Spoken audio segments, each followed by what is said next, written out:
इस मंदिर में सारस्वत संचालन करते हुए भाई मनोरंजन जी, एक नए सिरे से आपने संचालन को आज उठाया है। और जहां तक सरकार और सरकार की कल्याणकारी योजनाओं की बात है, तो इस पे बहुत कुछ प्रकाश डाला जा चुका है प्रतिवेदन के माध्यम से। और अभी डॉक्टर नीता वर्मा ने लोक कल्याणकारी योजना और मुख्यमंत्री की फ्लैगशिप योजनाओं के बारे में प्रकाश डाला।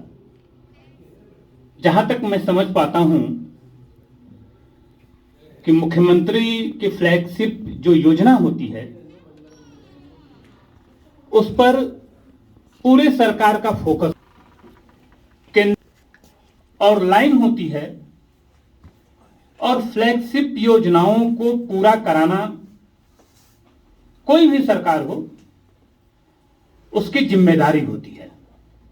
और उसी जिम्मेदारी के तहत सरकार कैसे आम जन तक पहुंचे,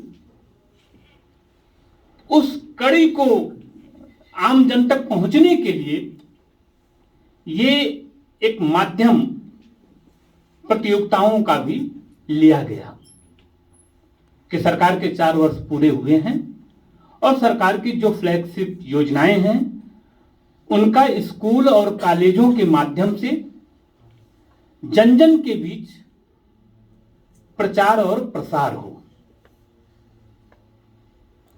फ्लैगशिप योजना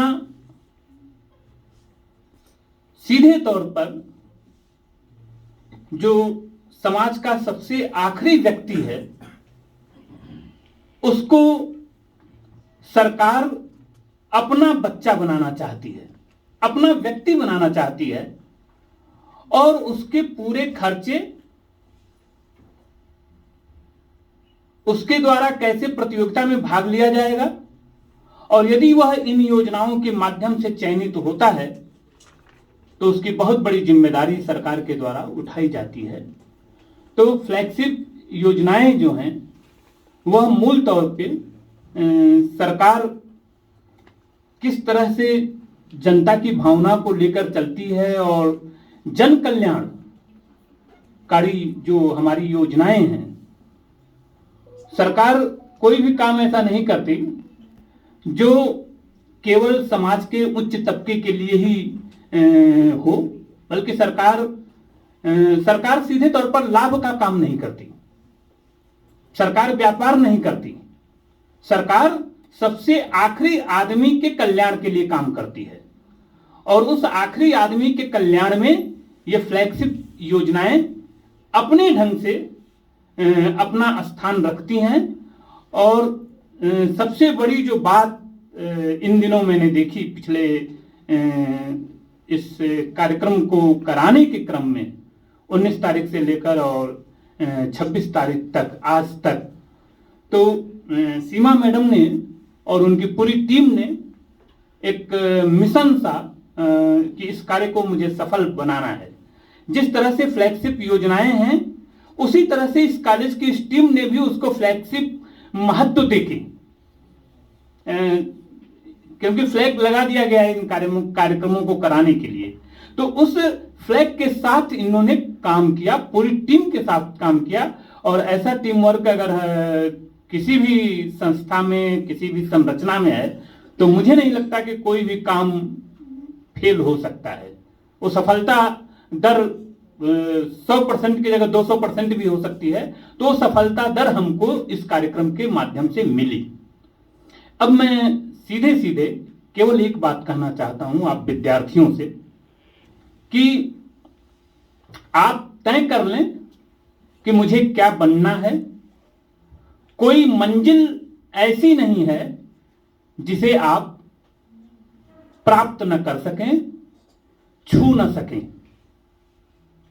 क्योंकि हम लोग एक ऐसे स्टेज में आ चुके हैं जो हम लोग अब रिस्क नहीं ले सकते। किसी तरह के अवसर को हम रिस्क लेकर कवर नहीं कर सकते।